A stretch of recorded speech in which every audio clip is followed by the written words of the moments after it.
तो उदयपुर हत्याकांड से जुड़ी बड़ी खबर आपको बताएंगे। गिरफ्तार किए गए 4 आरोपी एनआईए को सौंपे गए। आज जयपुर स्पेशल कोर्ट में चारों की पेशी होने जा रही है। ये मामला अब एनआईए इसकी जांच करेगी और इसीलिए जो गिरफ्तार 4 आरोपी हैं वो एनआईए को सौंप दिए गए हैं। इस वक्त की बड़ी खबर आपको बता रहे हैं। उदयपुर हत्याकांड से जुड़ी हुई 4 आरोपी एनआईए को सौंप दिए गए हैं और अब एनआईए के जयपुर स्पेशल कोर्ट में चारों की पेशी होगी।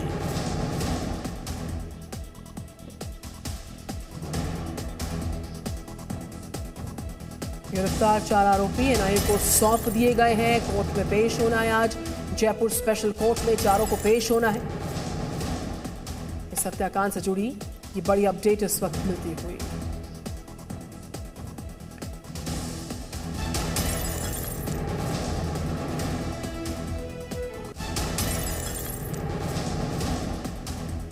तो उदयपुर हत्याकांड से जुड़ी हुई बड़ी खबर यह है, मामला एनआईए को सौंप दिया गया है, ट्रांसफर हो गया है और अब आरोपी भी एनआईए को सौंपे जा रहे हैं।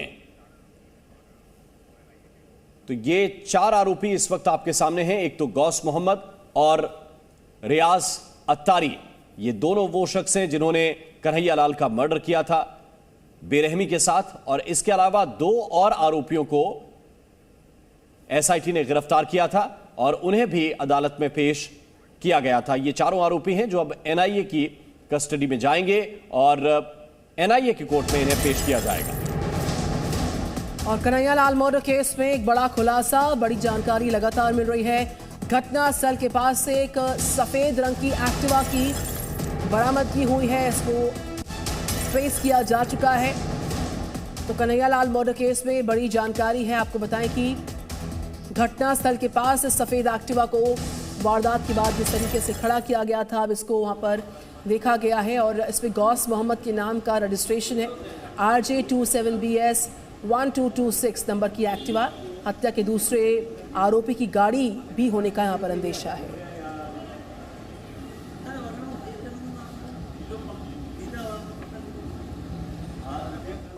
तो उदयपुर में कन्हैया लाल की निर्मम हत्या ने पूरे देश को झकझोर कर रख दिया है। हत्या से पूरे देश में आक्रोश है। गिरफ्तार चारों आरोपी एनआईए को सौंपे गए हैं। आज जयपुर स्पेशल कोर्ट में इन आरोपियों को पेश किया जाएगा। कन्हैया लाल मर्डर केस में एक और बड़ा खुलासा हुआ है। मौके से सफेद स्कूटी मिली है। यह स्कूटी गौस मोहम्मद के नाम से रजिस्टर्ड है और वारदात के बाद से यहीं पर पार्क की गई थी। दूसरे हत्यारे रियाज की बाइक भी बरामद हो गई है। हत्या के बाद इसी 2611 नंबर वाली बाइक से हत्यारे भागे थे। हत्या के विरोध में राजस्थान के कई शहरों में आज बंद का आह्वान भी किया गया है।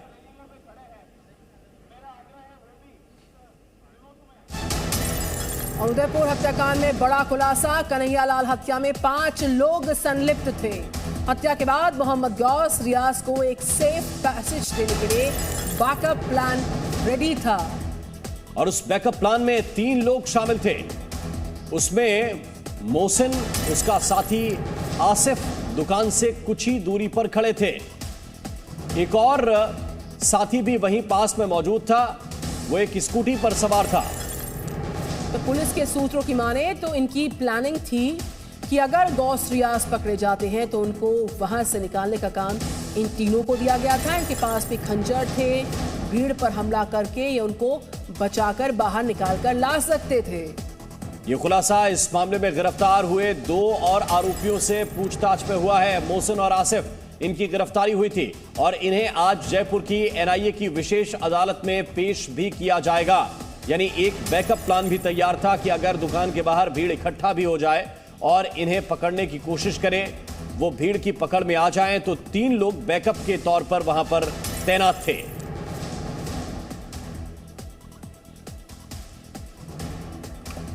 और प्रमोद शर्मा ज्यादा जानकारी के साथ इस वक्त हमारे साथ जुड़े हुए हैं।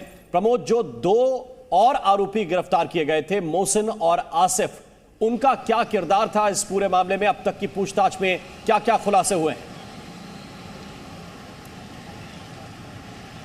बिल्कुल राम, अभी तक की पूछताछ में जो सूत्रों से हमें पता चला है कि मोहसिन और आसिफ का काम था जो कन्हैया लाल की हत्या करने के बाद गौस मोहम्मद और रियाज मोहम्मद जो है जब वो फरार होने लगे, अगर किसी तरीके से पब्लिक उन्हें पकड़ लेती तो उस वक्त वो पब्लिक के ऊपर हमला करते, उनके पास खंजर थे और उन्हें एक सेफ पैसेज देते कि वो वहाँ से फरार हो जाते।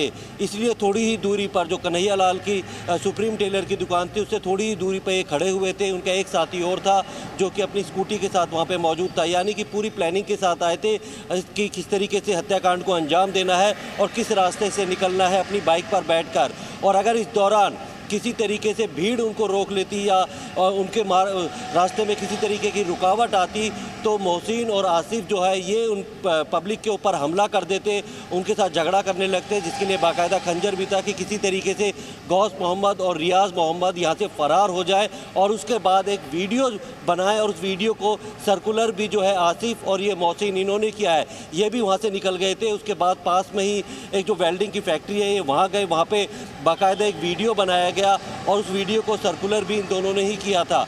उसके बाद जब पुलिस ने इनको गिरफ्तार किया था, इनसे पूछताछ हुई तो एक स्कूटी के बारे में भी पता चला। कुल 5 लोगों की शामिल होने की बात अभी तक सामने आई है कि जो हत्या करने का जिम्मा था वो गौस और रियाज को था और उन्होंने ही हथियार बनाए थे। उसके बाद उनको सेफ पैसेज देने के लिए ये 3 लोग थे जो कि जो कन्हैया लाल की दुकान थी सुप्रीम टेलर उसके आसपास स्पेशल कोर्ट में पेशी है।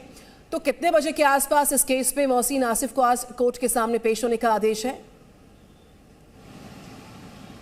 देखिए, कल यहाँ से ट्रांजिट रिमांड एक दिन का मिल गया है। मोहसिन और आसिफ को आज 5 बजे से पहले जो है वो जयपुर की एनआईए की स्पेशल कोर्ट में पेश करना होगा, क्योंकि अब पूरी सुनवाई होगी या फिर जो भी फैसले लेने होंगे अदालत से एप्लीकेशन के जो ऑर्डर लेने होंगे वो जयपुर की एनआईए कोर्ट से ही होंगे, क्योंकि कल सीजेएम की कोर्ट से पूरा केस की जो दस्तावेज है वो एनआईए को सौंपने के लिए और जयपुर एनआईए कोर्ट को भेजने के लिए आदेश दे दिए गए थे। तो आज मोहसिन और आसिफ को वहाँ पे पेश किया जाएगा और फिर वहीं पे अगर एनआईए को लगता है कि उन्हें गौस मोहम्मद और रियाज की जो है कस्टडी चाहिए तो वो एक रिमांड के लिए अप्लाई कर सकते हैं और उन्हें जेल से अपने पास रिमांड पे ले सकते हैं, क्योंकि जिस तरीके से पूरी हत्याकांड को अंजाम दिया है, लगातार जो है इनके व्हाट्सएप ग्रुप थे उसमें शामिल लोग थे, उनकी जांच की जा रही है। इसके लिए बाकायदा यूपी एटीएस जो है वो उदयपुर में आ रखी है और कई राज्यों की जो एंटी टेरर यूनिट है वो भी कर रही है, क्योंकि 30 से ज़्यादा सदस्य बताए जा रहे हैं जो कि इस तरीके के कुछ बड़ा करने की बात कर रहे थे, कुछ देश भर में कुछ बड़ा एक करने की बात कर रहे हैं। तो इसको आने वाली चुनौती को देखते हुए, किसी खतरे को देखते हुए जितनी भी एंटी टेरर यूनिट है वो लगातार जो एनआईए के संपर्क में है और उनसे उनके राज्य में रहने वाले लोग, ऐसे लोगों की डिटेल मांगी जा रही है जो कि उस व्हाट्सएप ग्रुप से जुड़े हुए थे। बिल्कुल प्रमोद, वापस लौट के आते हैं आपके पास कुछ और जानकारी के लिए, लेकिन ये बताया जा रहा है कि अल सूफा से भी इनका कनेक्शन था, खासतौर से गौस मोहम्मद और रियाज अत्तारी का।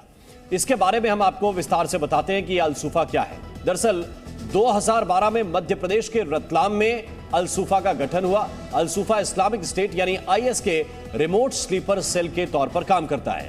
इसका सरगना अजद जो है यहाँ पर उस नाम का संदिग्ध आतंकवादी रहा था। एनआईए ने 2015 में अजद समेत 6 लोगों को गिरफ्तार किया, जिसके बाद 2017 में रतलाम के तरुण सांखला हत्याकांड में जुबैर और अल्तमस समेत 8 लोगों की गिरफ्तारी हुई, जिससे कि अल सूफा की कमर टूट गई थी, लेकिन कुछ ही साल के बाद ये फिर से एक्टिव हुआ। राजस्थान में अल सूफा का पूरा नेटवर्क मुजीब नाम के संदिग्ध आतंकवादी ने तैयार किया हुआ था।